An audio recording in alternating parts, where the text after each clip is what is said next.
intuição, porque a profecia jamais foi produzida por vontade de homem algum, mas os homens santos de Deus falaram inspirados pelo Espírito Santo. Todos os homens participam dos poderes da intuição no divino tabernáculo da consciência, e todos podem desenvolver suas possibilidades nesse sentido no domínio da elevação espiritual. Não são fundamentalmente necessárias as grandes manifestações fenomênicas da mediunidade para que se estabeleçam movimentos de intercâmbio entre os planos visível e invisível. Todas as noções que dignificam a vida humana vieram da esfera superior.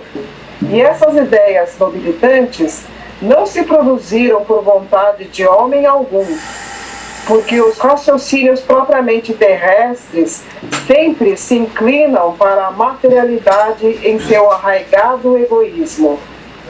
A revelação divina, significando que a humanidade possui de melhor, é a cooperação da espiritualidade sublime, trazida às criaturas pelos colaboradores de Jesus através da exemplificação dos atos e das palavras dos homens retos, que, a golpes de esforço próprio, quebram o círculo de vulgaridades que os rodeia, tornando-se instrumentos de renovação necessária. A faculdade intuitiva é instituição universal. Através de seus recursos, recebe o homem terrestre as vibrações da vida mais alta, em contribuições religiosas, filosóficas, artísticas e científicas, ampliando conquistas sentimentais e culturais. Colaboração essa que se verifica sempre, não pela vontade da criatura, mas pela concessão de Deus. Nós vamos, como já foi falado, nós vamos continuar o estudo de A Gênese, que é a quinta obra da codificação, e lembrando que nós estamos utilizando a versão que Kardec lançou, a última, em 4 de janeiro de 1868, que foi reeditada pela FEAL, que é a Fundação Espírita André Luiz, em 2018. Nós já passamos toda uma apresentação que fala das adulterações que foram introduzidas nessa obra, chamada Quinta Edição. Depois nós falamos sobre o que Kardec nos trouxe no mês passado, quando ele fala da validade da doutrina espírita, que ele diz que se não passar pelo crivo da generalidade e da concordância, ela não deve ser aceita. Lembrando que homens e espíritos trabalharam juntos para essa obra chegar. Kardec, ele fez em A Gênese uma coisa diferente. Esse capítulo primeiro, ele tem por título, vejam, Natureza da Revelação Espírita. E a Gênese, ela a gente simplifica para a Gênese, e, no entanto, o nome é bem mais longo. É A Gênese, os milagres e as predições segundo o Espiritismo. Então, Kardec fez o quê? Ele tomou 3 temas que ele vai afirmar serem o complemento do que ele estava trazendo das obras anteriores, do Livro dos Espíritos, dos Médiuns, Evangelho, Céu e Inferno. Kardec estava complementando as informações. Como nós já vimos, todo esse material, ou a grande parte dele, já vinha sendo publicado na Revista Espírita durante o tempo. E quando ele trata da natureza da revelação espírita, Kardec, esse primeiro capítulo, veja, ele não tem a ver com os outros itens, entre aspas. Porque Kardec tinha escrito um opúsculo, um livreto, né, tipo um folhetim, com este capítulo. E quando ele foi publicar a Gênese, ele, provavelmente intuído, falou: se esse opúsculo ficar solto, de repente ele pode se perder. Então ele resolveu incluir como o primeiro capítulo desta obra. E é muito interessante, é muito rico. Por quê? Porque se alguém não conhece a doutrina espírita ou vai falar alguma coisa sobre a doutrina, esse capítulo é extremamente abrangente. Ele traz como que uma síntese, ele traz as bases, como a doutrina espírita foi estabelecida, como ela foi escrita, porque é justamente isso que ele faz, natureza da revelação espírita, observando que a doutrina ela teve uma forma de estabelecimento diferente de outras. Em geral, existe primeiro uma filosofia que vai ser confirmada para depois, então, tirar-se as conclusões. Com a doutrina espírita, segundo o que nós já observamos, já sabemos, houve primeiro o quê? Os fenômenos, aqueles fenômenos que eram até, aconteciam em salões de Paris e de vários lugares do mundo, que era usado mais como uma diversão. Da observação dos fenômenos, Kardec extraiu a filosofia, e da filosofia é que foram extraídos então as consequências morais destas observações que foram feitas. Uma coisa muito importante que Kardec ressalta é que a doutrina espírita, ela é uma obra humana e divina. Ela é humana no sentido de que os encarnados, no caso mais ele, né, na elaboração, que trabalharam com os dados que foram recebidos, que foram trazidos. E divina por quê? Porque ela foi trazida pelos espíritos por determinação de Deus. Então não é uma obra solta, não é algo de uma cabeça. Kardec compilou, Kardec cuidou, mas a obra é uma obra coletiva dos espíritos e, falando novamente, tem de passar pelo crivo da generalidade e da concordância. Da generalidade quando esses conceitos eles têm não é só uma aceitação, mas é um entendimento geral. E da concordância de que o espírito A mais o espírito B, o espírito C, eles falam a mesma coisa. Pode até dizer de algumas maneiras diferentes, mas no seu conteúdo é sempre o mesmo, e foi dessa forma que Kardec aproveitou para fazer a doutrina. A Gênese, Kardec utiliza a mesma forma de apresentação que as anteriores. Ele vai colocando por capítulos, ele vai numerando alguns parágrafos e ele muda a numeração quando mais ou menos muda o assunto que está sendo tratado. Esta obra, a Gênese, ela tem 62 itens, nós chamamos de enumeração, são os itens, então ela tem 62 itens. E o primeiro item, eu fiquei em dúvida se eu iria ler para vocês ou não, porque é um item que Kardec traz todas as perguntas que ele vai tratar durante todo o capítulo. Mas só para que se tenha uma ideia do que vai ser abordado nesse estudo, eu vou ler para vocês. Nós não vamos responder nada, só prestem atenção nas perguntas que Kardec pretende responder neste capítulo. Podemos considerar o Espiritismo uma revelação? Nesse caso, qual é o seu caráter? Em que se baseia sua autenticidade? A quem e de que maneira ela foi transmitida? A doutrina espírita é uma revelação no sentido litúrgico da palavra, ou seja, em todos os pontos o resultado de um ensino oculto vindo do alto? É definitiva ou suscetível de modificações? Trazendo aos homens uma verdade absoluta, a revelação não teria como efeito impedi-los de usar suas faculdades, já que os pouparia o trabalho da pesquisa? Qual pode ser a autoridade do ensinamento dos espíritos se eles não são infalíveis ou superiores à humanidade? Qual a utilidade da moral que pregam se essa moral não é outra senão a do Cristo já conhecida? Quais são as verdades novas que eles nos trazem? O homem precisa de uma revelação? Não poderia encontrar em si mesmo, em sua consciência, tudo o que necessita para se conduzir?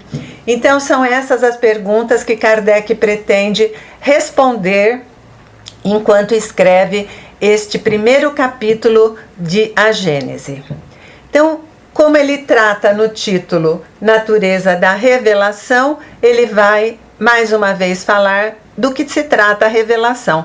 Lembrando que lá no Evangelho segundo o Espiritismo já tem um capítulo que trata das 3 revelações, que são Moisés, Jesus e o Espiritismo. Mas ele, como está num assunto iniciando, ele vai falar. Então, revelar vem do latim velar e literalmente significa remover o véu.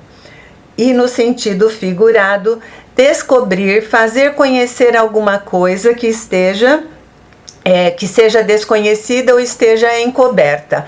Ou seja, algo não está visível, ela existe, está encoberta. O revelar seria retirar este véu para que essa coisa venha ao conhecimento de quem ela se destina. E, nesse sentido, Kardec considera que na humanidade nós temos revelações incessantes. Ele fala, por exemplo, da ciência, estou falando da ciência que estuda a matéria. Ele fala que a astronomia estuda o cosmos, os planetas, a geologia estuda a estrutura da Terra. Então nós temos que a ciência, nos seus trabalhos, nas suas descobertas, vão chegando a consequências e a entendimentos que, quando são levados ao público, elas se comportam como uma revelação. Então, o que seja revelação, ele fala assim, no seu significado mais comum, ela se dá em relação a toda coisa ignorada e que é divulgada, ou a toda ideia nova que nos coloca a par daquilo que nós não sabíamos. Uma coisa que é fundamental para revelação é que ela seja verdadeira. Se algo não é verdadeiro, ele não é um fato, né? Ele não é uma revelação. Então, para ser revelação, precisa ser verdadeiro. Então, nós vemos, né, nesse mundo de hoje, das coisas fakes da vida. Então, essas notícias fakes não são revelação, porque elas, em geral, se é fake, não é verdadeira, né? Ela é montada. Então, ele fala assim, o caráter deve ser a verdade. Revelar um segredo é fazer conhecer um fato, e se é falso não é fato, e por consequência não existe revelação. E toda revelação que for desmentida pelos fatos, ou seja, algo é dito hoje e é aceito como uma revelação, ou muitas coisas que foram, aspas, descobertas no passado e depois, com o tempo, verificou-se que não era daquela forma que acontecia. Então, nesse sentido, aquilo não se tratava de uma revelação. A repetição é necessária, tá? Eu sei que eu estou falando revelação milhares de vezes, mas é para fixar do que se trata esse capítulo. E é assim que Kardec está trazendo, ok? E quando se atribui uma verdade a Deus e se constata que ela também não é verdadeira, então certamente, como Deus não mente, ela não veio de Deus. Foi alguma armação humana dizendo que seria de Deus. Isso é muito importante a gente ter em mente. E aí ele exemplifica, ele fala, revelação, por exemplo, é o que o professor faz ao aluno. O professor revela ao aluno conteúdos materiais que ele não teria condição de acessar por si mesmo, de entender por si mesmo, né? Por quê? Porque o que o professor traz é fruto da somatória do trabalho de milhares de pessoas. A ciência, ela é um trabalho cumulativo. Se nós formos olhar a grade de matérias de uma escola, nós vamos ver que existem dos mais diversos assuntos e que são fruto de trabalho de muito tempo e de muita gente. Então, o professor está trazendo, o aluno desconhece, o professor detém esse conhecimento. Quando ele transmite ao aluno, ele está sendo um revelador. Então, o professor é um revelador. Aí ele fala, o ensinamento é na realidade uma revelação de certas verdades científicas ou morais, físicas ou metafísicas, feitas pelos homens que a conhecem para outros que a ignoram e que sem isso permaneceriam na ignorância. Então nós já estamos vendo o quê? A colaboração entre os seres. O trabalho de alguns, no caso muitos, ele é utilizado e usufruído por muita gente ou por praticamente todo mundo, ok? Só que o que ele diz na sequência?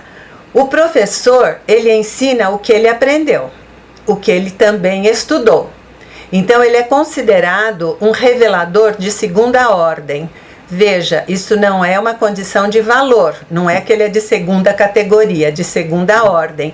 Quem é o revelador de primeira ordem? O revelador de primeira ordem foi quem descobriu, certo? Então, nós temos todas as descobertas que foram feitas em todos os campos científicos, morais e etc. Alguém trouxe essa contribuição. E o professor, ele repassa o que aprendeu. Então, o que descobre é um revelador de primeira ordem. E o que ensina aquilo que aprendeu, ele é um revelador de segunda ordem. Repito, sem consideração de valor. Não é valor que está sendo considerado, e sim a ordem de revelação de utilidade. Agora, Kardec faz uma pergunta, né? Esses que descobriram as grandes coisas, essas pessoas que vêm de tempos em tempos e surgem com suas ideias, e o seu trabalho modifica todo o panorama que vem depois deles, né? Eu fiquei pensando porque, assim, os exemplos são só infinitos, não é? Eu me lembrei de uma coisa que é muito importante, por exemplo, o antibiótico.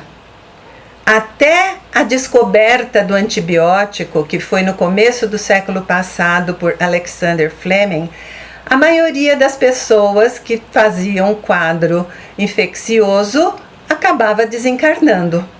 A maioria, era uma dificuldade muito grande. Eu lembro que o Newton fala sempre dos Hanseníanos, que antes deles começarem a usar o antibiótico, a hanseníase ela era contagiosa, então não tinha como se defender. E a partir do momento em que o hanseniano começa a tomar o antibiótico, lá no começo eram antibióticos mais simples, né? Hoje nós sabemos que existem antibióticos poderosíssimos, mas veja, a vida de hansenianos mudou, porque eles puderam ter um convívio social, porque a sua doença já não mais colocava em risco aqueles que conviviam com eles. É importante ou não é? É maravilhoso ou não é? Então veja, uma pessoa que certamente não trabalhou sozinha, acabou trazendo o Fleming. Ele começou a estudar quando, após a Primeira Guerra, ele via as consequências que tinham os ferimentos dos soldados na Primeira Guerra. Lembrando que a Primeira Guerra foi aquela guerra, todas são ruins, mas era a guerra das trincheiras, foi uma coisa extremamente pesada, extremamente traumatizante, e que eles ficavam ali expostos. E, imagina, pegavam uma infecção, não tinha muita saída e acabavam realmente desencarnando. E a partir do advento do antibiótico, eu não estou entrando no mérito, né, se é alopático, homeopático, nada disso, mas a possibilidade que o antibiótico tem. Outra coisa que me lembrou é, por exemplo, o avião. Até o advento do avião, os transportes eram lentos, eram vagarosos, demorados, e o avião, veja, em muito pouco tempo, ele passou a dominar a forma de transporte, né, quando se pretende uma rapidez e uma eficiência, sendo que inclusive é considerado o meio de transporte mais seguro que existe. Existe uma briga, né, entre quem inventou o avião. Nós brasileiros dizemos que foi o Santos Dumont e os americanos dizem que foi os irmãos, esqueci os nomes, quem lembrar depois me fala, né? Wright, né? Wright, isso, obrigada, Paul. Os irmãos Wright nos Estados Unidos. Existe essa disputa, mas nós sabemos que foi o Santos Dumont, né?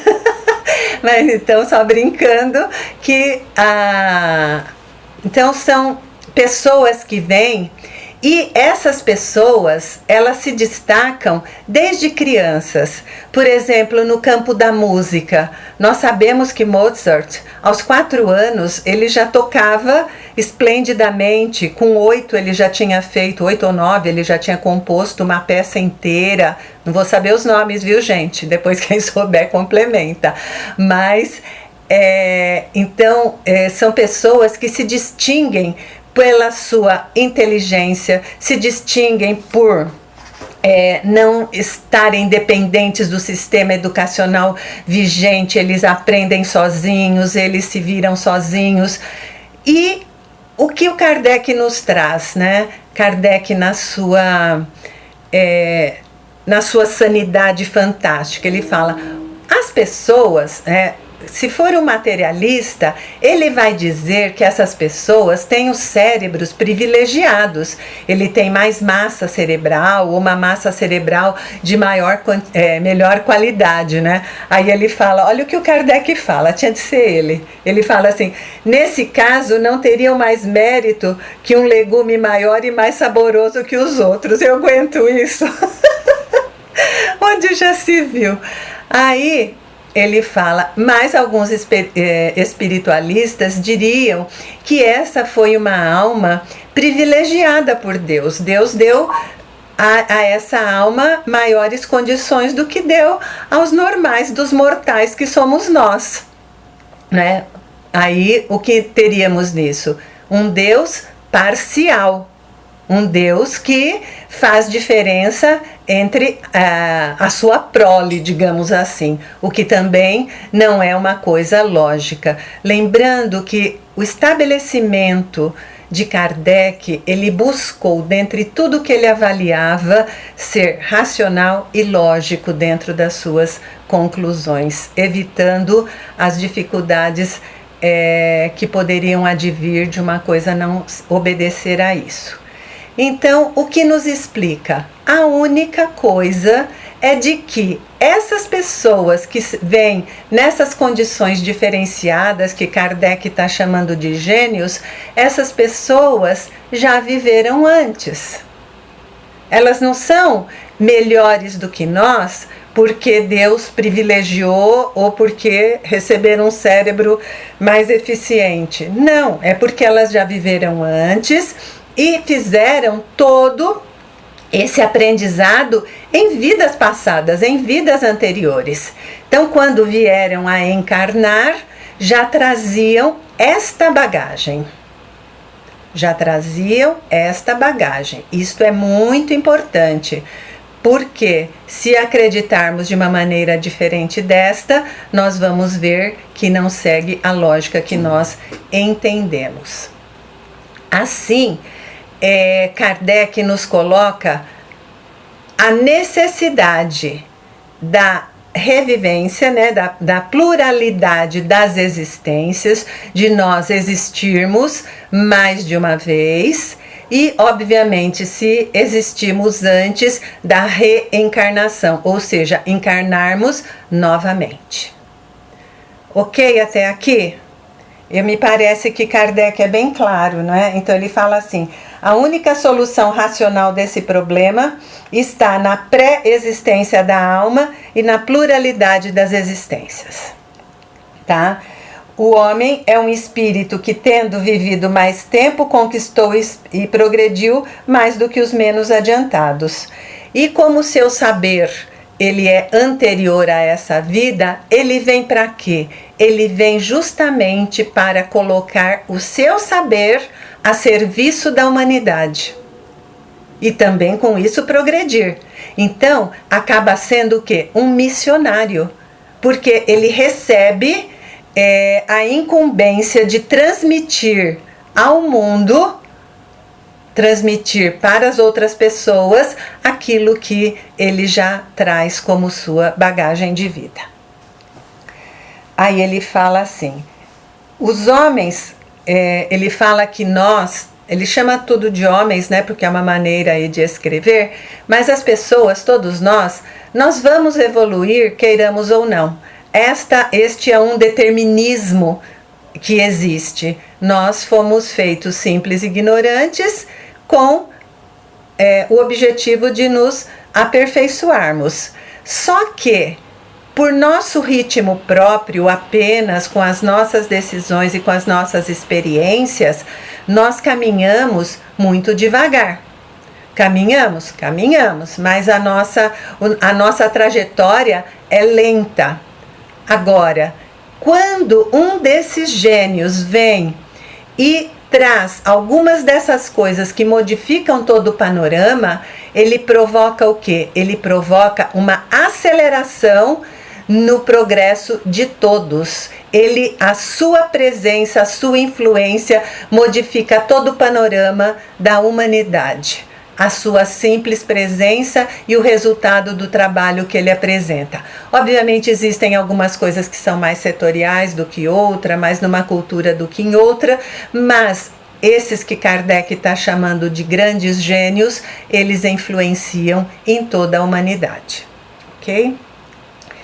Então, isto é uma coisa que Kardec coloca em relação à obtenção ou ao alcance